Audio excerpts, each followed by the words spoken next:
అందరికీ నమస్కారం. ఈరోజు మనం ఓ పాత కథ సహాయంతో ఒక అద్భుతమైన ఆత్మీయ సత్యాన్ని తెలుసుకోబోతున్నాం. ఇది మనల్ని స్వేచ్ఛలోకి నడిపించే ఒక ముఖ్యమైన విషయం. సరే, మనం ఈరోజు ఏం చూడబోతున్నామంటే, మొదట రెండు సువార్తల మధ్య ఉన్న పోరాటం గురించి చూద్దాం. తర్వాత ఆదికాండంలోని ఒక ఉపమాన కథలోకి వెళ్దాం. అక్కడ్నుంచి ధర్మశాస్త్రం, కృప ఈ రెండిటి మధ్య ఉన్న తేడా ఏంటో చూసి వాటి మధ్య ఎందుకు సమస్య వస్తుందో అర్థం చేసుకుందాం. ఆ తర్వాత మన వారసత్వానికి అసలైన తాళంచెవి ఏంటో తెలుసుకుని ఫైనల్గా నిజమైన కుమారులుగా ఎలా జీవించాలో చూద్దాం. అసలు ఈ విషయం ఎక్కడ మొదలవుతుందంటే, లేఖనాల్లో ఓ పెద్ద సమస్య గురించి మాట్లాడారు. అదేంటంటే కృపను, ధర్మశాస్త్రాన్ని కలపడం. దీన్నే వేరొక సువార్త అని కూడా అంటారు. ఇలా కృపని, ధర్మశాస్త్రాన్ని కలిపినప్పుడు ఏమవుతుందంటే, మన ఆత్మీయ జీవితమంతా ఒక పోరాటంలా, ఒక బానిసత్వంలా అనిపిస్తుంది. అయితే దీనికొక పరిష్కారముంది. ఒక పాత కథలో ఆ పరిష్కారం దాగుంది.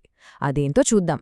మరి ఆ తాళంచెవి ఎక్కడుందంటే, ఆదికాండంలోని అబ్రహాము కథలో ఉంది. అబ్రహాము, ఆయనిద్దరు కొడుకులు, వీళ్లే ఈ కథలో చాలా ముఖ్యమైనవాళ్లు. ఇక్కడ మనం గుర్తుపెట్టుకోవాల్సిన విషయమేంటంటే, ఈ కథలో కనిపించేవాళ్లు కేవలం మనుషులు మాత్రమే కాదు. అబ్రహాము, హాగరు, శారా, వాళ్ళ పిల్లలు, వీళ్లందరూ కొన్ని గొప్ప ఆత్మీయ సత్యాలకు గుర్తులన్నమాట. సో ఈ కథ మనకు రెండు దారులను చూపిస్తుంది. దేవునితో సంబంధం పెట్టుకోవడానికి రెండు వేర్వేరు మార్గాలు, లేదా రెండు నిబంధనలు అని కూడా చెప్పొచ్చు.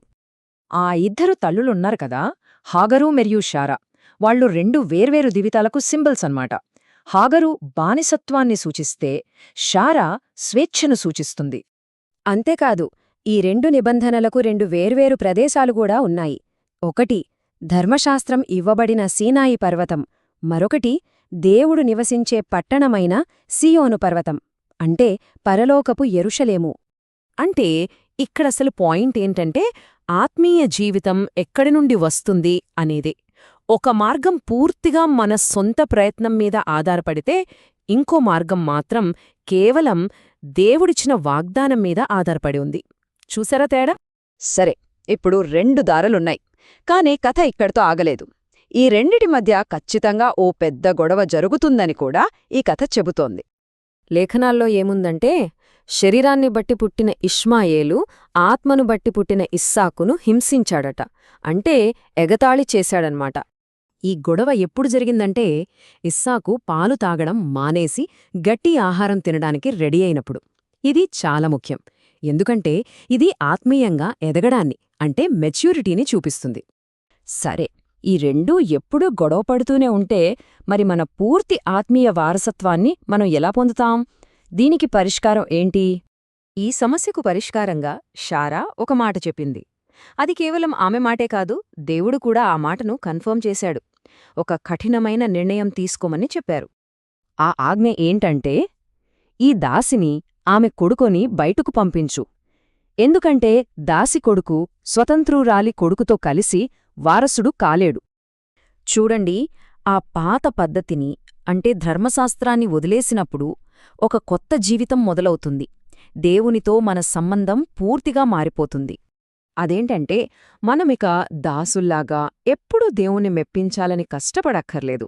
దానికి బదులుగా ఆయన ప్రేమించే తండ్రి అని, మనం ఆయన పిల్లలమనే భావనతో జీవిస్తాం. దీన్నే కుమారత్వపు ఆత్మ అంటారు. ఈ విషయం గురించి పాత నిబంధనలో కూడా చాలా స్పష్టంగా ఉంది. ఇర్మియా గ్రంథంలో దేవుడు అడుగుతాడు, మిమ్మల్ని నా పిల్లలుగా ఎలా చేసుకోవాలి, ఆ మంచి దేశాన్ని మీకెలా ఇవ్వాలి అని. దానికి ఆయనే సమాధానం చెప్తాడు, మీరు నన్ను నా తండ్రి అని పిలిచినప్పుడు అని. సో మనం ఈ కుమారత్వాన్ని స్వీకరించినప్పుడు ఏం జరుగుతుందంటే, మనం దేవుని పిల్లలమని పరిశుద్ధాత్ముడే మనకు సాక్ష్యమిస్తాడు. ఇక పాలు తాగే పసిపిల్లల్లా కాకుండా ఆత్మీయంగా ఎదుగుతాం. మన వారసత్వాన్ని స్వేచ్ఛగా పొందుకుంటాం.